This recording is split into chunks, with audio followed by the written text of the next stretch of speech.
그럼 저기 오늘 우리 한국의 그 세금 문제, 세금이라는 게 이제 취득세, 처음에 취득할 때 내는 거, 그다음에 가지고 있을 때 우리가 이제 보유세인데 이게 이제 재산세고 어느 정도 공시가격 11억이 넘어가면 1세대 1주택자는 이제 종부세라는 걸 내거든요. 그러니까 2주택 이상은 공시가격 6억 이상. 지금 모르셔도 돼요. 이제 다 설명을 드릴 거니까. 그다음에 이제 마지막에 내는 게 이제 양도할 때 내는 양도세잖아요. 그 부분에 대해서 세금 문제에 대해서 이제 우리나라가 전 정부 한 5년 동안 엄청나게 많이 바뀌었어요. 뭐 대충 뭐 얘기 들어서 아시겠지만 뭐 거의 큰 정책만 30번이 나왔으니까 작은 거 이거 세무 문제 이거는 그러니까 저는 이제 계속 상담을 많이 하고 유료 상담을 제가 하거든요. 그러니까 이분들이 세무사한테 가서 안 되니까 저한테 와요. 그 정도로 많이 바뀌었어요. 그러니까 저는 계속 상담을 유료 상담을 많이 해서 세무사 우리나라 부동산 전문이라는 몇 분 빼고는 아마 저만큼 많이 하는 세무사도 없을 겁니다. 그러니까 그 정도로 경험은 많이 했고요. 예. 그다음에 최근에 이제 우리 한국의 집값 전망 어떻게 얼마큼 올랐고 뭐 지역별로 거기에 대해서 좀 말씀을 드리겠습니다. 또 집값에 영향을 미치는 부분 뭐 금리라든지 뭐 여러 가지 경제적인 문제 이걸 가지고 좀 말씀을 드리도록 하겠습니다. 최근에 이 그래프를 보면은 여기가 지금 뭐 1986년도니까 아주 옛날은 보실 필요는 없고 여기 2000년대 이제 초반부터 좀 보시면 이게 서울이 빨간색이거든요. 그다음에 6개 광역시 총 합한 게 지금 여기 그 하늘색이고 전국이 이건데 여기가 2008년이 이제 금융위기가 그때 터졌잖아요. 근데 이렇게 보시면 한 요 정도쯤에 보면 빨간색은 이렇게 보시면 여기 이렇게 전반적으로 이렇게 좀 이렇게 떨어졌어요. 금융위기 이후에. 그리고 나서 지금 이게 지금 최근까지 폭등을 했잖아요. 근데 이제 6개 광역시를 보면은 이제 좀 다른데 여기 오른쪽을 보시면 여기 오른쪽 2008년 요 시점에서 예를 들어서 울산이 빨간색이거든요. 여기 보시면은 울산은 안 떨어지고 이렇게 올랐어요. 비슷한 데가 여기 대전 이런 데도 보면 하늘색이죠. 이렇게 올랐어요.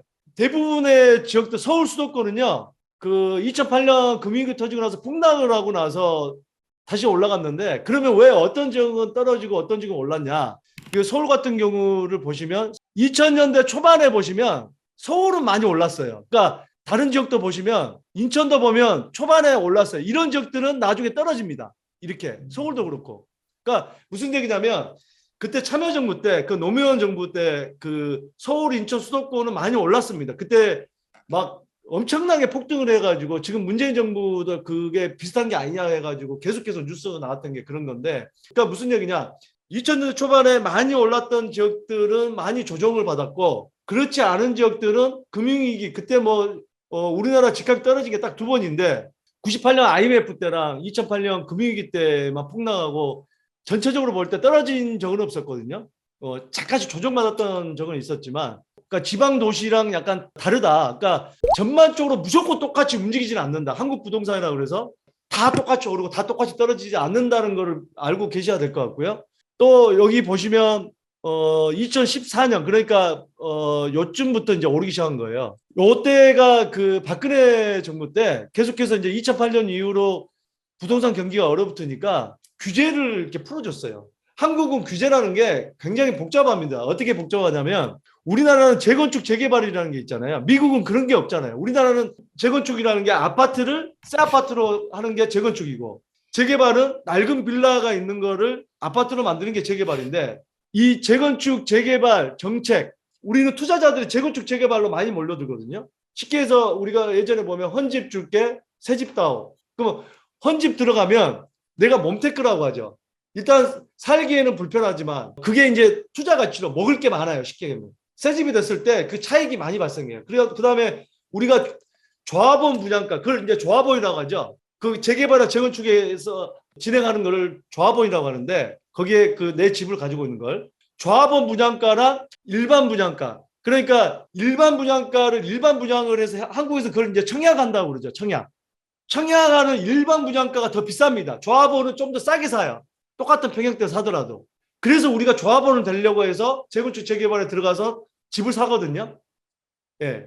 근데 이제 재건축 재개발부터 시작해서 굉장히 많은 분야가 있는데 거기에 대해서 규제를 해요. 예를 들어서 그 재건축 지역에서 조합원 지위 양도가 조합원 지위 양도라는 게 뭐냐면 그 재건축의 조합 설립 그게 있어요. 처음에 추진위 설립하고 조합 설립하고 사업 시행 인가하고 관리처분 인가되고 이주하고 착공하고 그다음에 신축 아파트 됐을 때 그 과정이 있거든요. 이게 이제 10년이 걸릴 수도 있고 15년이 걸릴 수도 있고 20년이 걸릴 수도 있고 하는데 재건축은 초기 단계 조합 설립 이후부터 조합원 지위 양도가 안 되게 만들어요. 그게 무슨 얘기냐? 내가 팔더라도 사는 사람은 조합원이 안 되고 나중에 현금 청산이 돼버려요. 그렇기 때문에 그걸 안 사죠. 재개발에서는 이 규제 지역에서는 우리가 이제 투기과열지구라고 하는데 거기에서는 좀 더 단계가 뒤에 있어요. 관리처분 인가. 그러니까 실질적으로 이주하고 공사하는 시점부터 전매 제한을 못하게 해요. 못 팔게. 굉장히 많은 규제가 있는데 제가 예를 든 거는 이런 규제를 갖다가 군데군데 막 하는 거예요. 하다 보니까 집값이 이렇게 많이 오르다 보니까 이 5년 동안 문재인 정부 5년 동안에 계속해서 하는 거예요. 조정 대상 지역이라는 걸 만들어 놓고 여기에 지정이 되면 대출을 조금만 되게 하고 뭘 못 팔게 하고 세금을 더 많이 내게 하고 우리 양도세 더 많이 내게 하고 취득세 더 많이 내게 하고 이게 이제 규제 지역이거든요. 이거를 계속 하다 보니까 거의 대한민국 전체가 이 규제 지역이 돼버린 거예요. 그 시골 빼고는. 그래서 이제 여기서 말씀드리고 싶은 거는 우리 한국에 집값이 떨어진 게 딱 두 번 있었고 그 중에 최근에 2008년 금융위기 때 떨어졌지만 서울 수도권을 비롯한 이런 지역은 떨어졌지만 지방은 안 떨어진 지방 울산이라든지 뭐 대전 이런 지역은 떨어지지 않고 오히려 올랐다. 그 말씀을 드리고 싶고 그 다음에 최근에 이 서울 수도권을 비롯해서 한 7년 동안을 거의 14년부터 오르기 시작했습니다. 7, 8년을.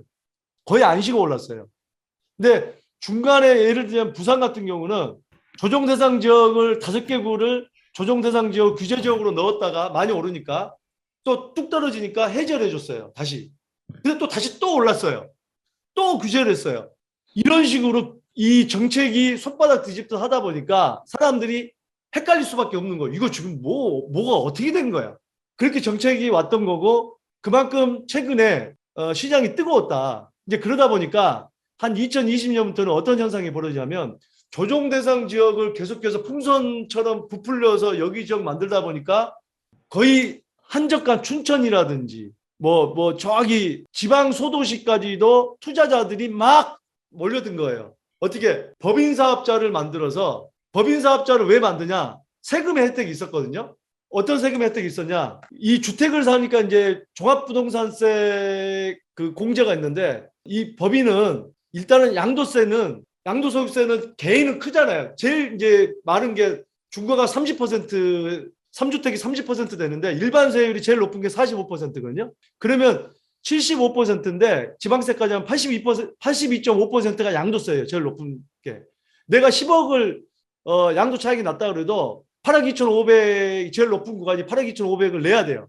그러다 보니까 세금을 안 내는 쪽으로 이동을 하는 거예요. 그러니까 춘천에 가서 뭐 5천만 원짜리 옛날에 아파트 뭐 사고 법인으로 사면은 공제가 6억까지 되고 법인세는 한국에서 그러니까 수익이 2억 미만은 10%고 2억 초과되면은 이제 20%인데 그래도 20% 내고 주택은 10% 더 냈었거든요. 그럼 30% 내더라도 개인보다 훨씬 저렴하잖아요.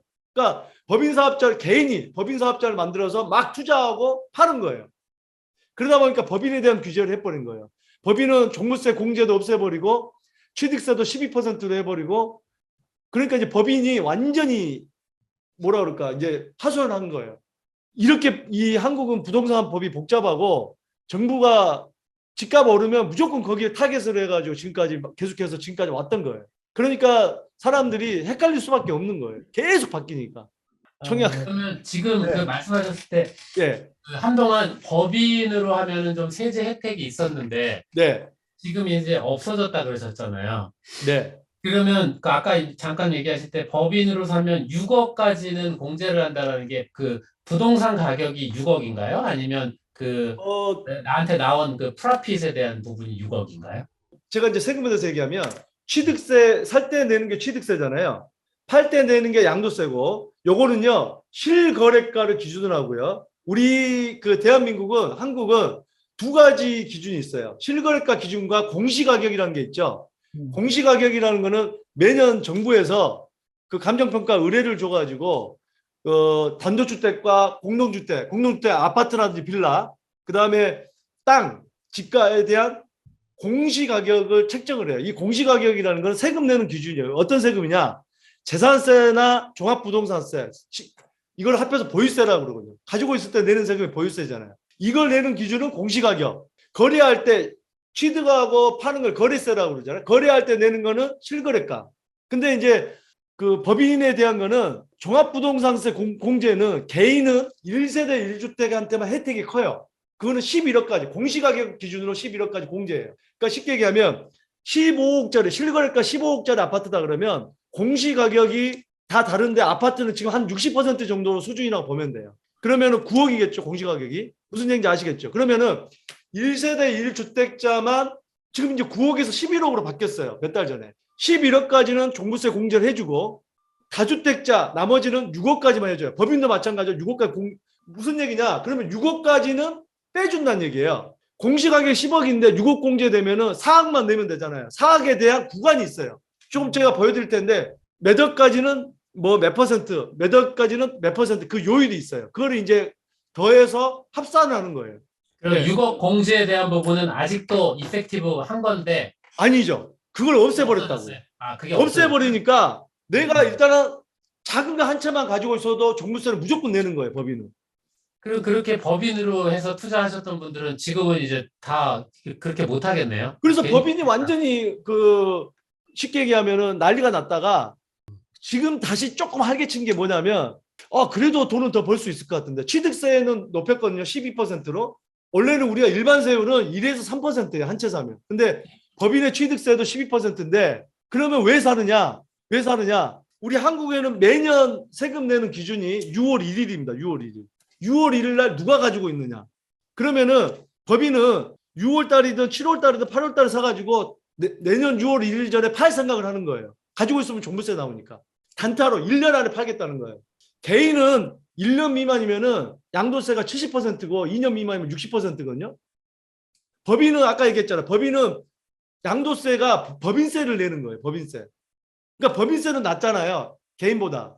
그러니까 6월 1일 되기 전에 6월 1일 날 소유하는 사람이 그의 세금을 내는 거니까 6월 1일 전에 팔아버릴 생각인데 이 전략이 잘못 막히면 팔리지 않아서 세금 눈탱이 맞는 거죠. 법인도.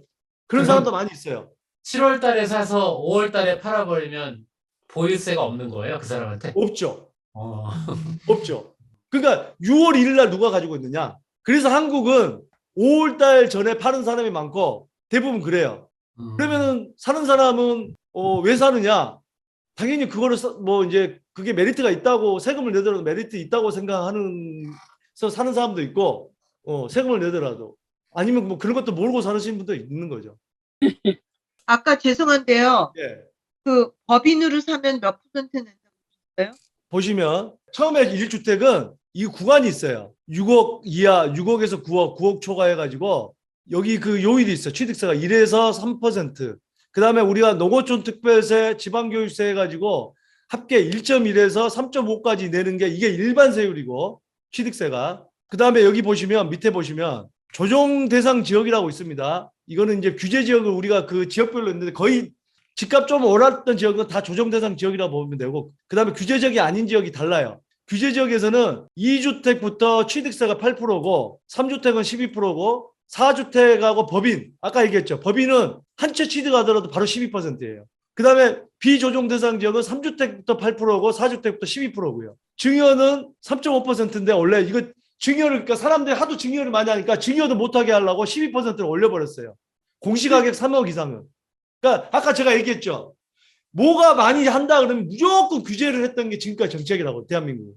난리도 아니었어요. 어제 바뀌고 오늘 바뀌고 뭐 매일 바뀌는 게 한국의 이 세금 정책인데. 그다음에 여기 있죠. 법인에 대해서 종부세 우리가 그 중과 요일이 되는 게 있어요. 개인은 조정 대상 지역에서는 2주택. 야, 이거 어려워요. 조정 대상 지역이 뭐냐? 쉽게 얘기하면 서울 비롯해서 웬만한 도시는 다 조정 대상 지역이라고 그냥 보면 돼요. 자, 여기 보시면 요 지금 그 투기과열 지구가 48곳이고 조정 대상 지구 69곳이고 이거 빨간색 있죠? 서울을 비롯해서 이게 다 투기과열 지구고 투기과열 지구는 지금 다 조정 대상 지역으로 자동으로 다 들어가 있는 거고요. 그러니까 여기 지금 빨간색 조정 대상 지역이 분홍색이죠. 여기가 다 조정 대상 지역이에요. 규제 지역이 아닌 지역은 가평, 포천 이런 데 있죠. 그 산 좋고 물 좋은데 양평 이런 데 빼고는 거의 다 규제 지역이라고 그냥 보시면 돼요. 자, 이제는 이거는 이해 가셨죠? 아, 장 대표님, 그러면은 이거는 1년에 한 번씩 이걸 바꾸나요? 1년에 한 번이 지역을? 아니에요. 그러면 지금까지 1년에 한 번이었으면 국민들이 그렇게 그 정부를 원망하겠어요? 그럼 알 때마다. 수시로 바꿔요? 시도 때도 없이 바꿨다니까요. 아, 집값이 많이 올라간다 하더라 그러면은 때려잡고.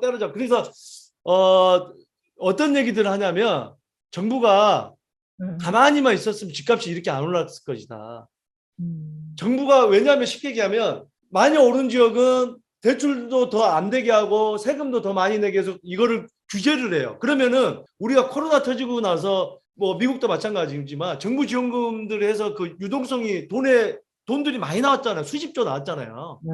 미국은 뭐 천문학적인 숫자가 나왔고. 근데 그 사람들이 그럼 돈을 받아서 어디 하냐? 주식하고 코인하고 부동산 열풍이 불었거든요. 그러니까 부동산이 안 그래도 오른다고 그러는데 엄청나게 그러면은 심리가 어디든 사야 되겠다는 심리가 있었죠. 지금까지. 그러다 보니까 저기 진짜 산골짜기까지 가서 집들을 산 거예요. 그래서 집값이 이렇게 오르고 규제 지역이 그렇게 많아진 거였거든요. 예. 양주 있잖아요. 양주. 여기 북쪽에 경기도 북쪽. 양주, 동두천 미군 부대 있는데 여기 그 북한하고 가까운데 거기도 규제 지역이잖아요. 북한하고 가까운데도 규제 지역이에요. 말이 됩니까? 네? 아니 거의 거의 지뢰밭 가깝지 않나요? 잘못하다 지뢰 밟을 수도 있는데 규제 지역이라니까. 거기도 집들을 사재기로 다니고 난리가 뭐 버스 대전해가지고 집 사러 다니고 난리가 났어요. 오 마이 갓. 그러니까 이제 정부에서 너무 정책을 이렇게 쉽게 얘기해서 공급 정책을 안 썼어요. 그게 뭐냐? 서울에 가고 이런 데를 재개발 재건축으로 완전히 묶어버린 거예요. 그러니까 사람들이 새 아파트 살고 싶어하는 그게 강하거든요, 한국 사람은. 근데 재건축이나 재개발을 못 사게 아까 얘기했지만 다 규제를 많이 해버리니까 그렇잖아요. 한 중심을 못 사게 하니까 다른 데 가서 막 사 제끼는 거지. 오히려 내비뒀으면 빨리 사업도 빨리 진행이 되고 집값이 이렇게는 안 올랐을 것이다 라는 거죠. 자, 그래서 이제 종합부동산세인데 이게 이제 큰 문제가 됐죠. 2주택 이상 조정대상 지역 설명하다 여기까지 왔는데 조정대상 지역에 2주택이거나 기란 3주택 조정대상 지역과 아닌 거 합해서 3주택 이상이면 세율이 이렇게 다릅니다. 구간이 이렇게. 그러면 6억을 공제해주고 3억 이하는 0.6을 곱하는 거고 6억 그 구간은 0.8을 곱하는 거고 이거를 구간별로 곱해서 더하는 거예요. 아시겠죠? 공제해주고 해주고 자 예를 들어서 그러면 공시가격이 이렇게 하죠. 20억이다. 20억이면 1주택은 11억까지 공제된다 그랬죠. 그러면 9억 남은 거죠. 9억. 9억이면 어디예요? 여기 12억 원 이하인데 12억 원 이하 1.2 이게 아니고 이 구간을 다 곱해서 더하는 거예요. 양도세도 다 그 구간별로 곱하고 더하는 거예요. 그래서 계산이 이게 심플하지는 않은 겁니다. 그 구간을 곱해서 끝나는 게 아니고 구간별로 그 금액별로 구간별로 곱하고 더하는 거예요. 법인은 무조건 3%, 2주택 이상이면 법인은 무조건 6%. 그러니까 공제도 없죠. 공제도 없는 데다가 3%, 6%씩 때려버리면 법인은 그래서 다 죽어났던 거죠. 저 조정 대상 투기 과열 이런 것도 그냥 시도 때도 없이 그냥 바뀌나요? 지금까지 그러니까 이게 지금 문재인 정부 때 계속해서 올랐다고 그랬잖아요. 네. 그러니까 뭐 이거는 어느 적이 많이 오른다더라 해가지고 오르면은 일종의 규칙은 있어요. 나름. 근데 그거는 개인들이 알기는 복잡해요. 그냥 쉽게 얘기하면 어느 적이 집 많이 오른다더라 그러면 바로 지정을 해버리는 시기였어요. 지금까지.